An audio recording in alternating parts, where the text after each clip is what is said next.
Rock Computer College. Define quality training in information technology. Now in this lesson, I'm going to show you how to remove dark circles under the eyes. Now I have this image that I'll be working with. So first, make a duplicate of that image by pressing Ctrl J. Then select the background image, hit on the plus icon to add a new layer in between those two layers.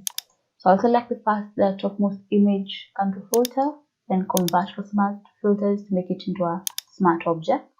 Then with it selected again, come back to filter, other, then high pass. So you'll take it down to 0.1, then slightly increase it until you can see the dark circles. You can see mine from over here. Click OK. Then change the blend mode from normal all the way to overlay.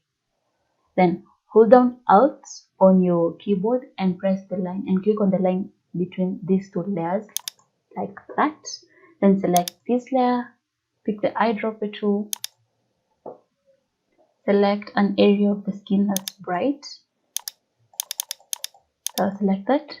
Then I'll come and select the brush tool, hold on Alt again, select the area, and then come and draw out over here, kind of paint over the black eye.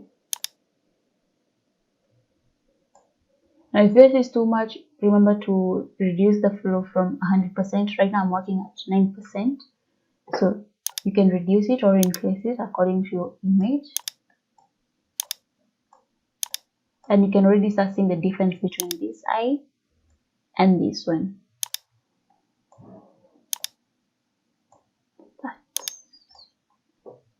So as you go, you'll see the difference, and you make your eye brighter and you remove this dark circle. As for now, you can see the difference. It's still not yet done yet. You continue doing that until it's fully done, but that's how you do it.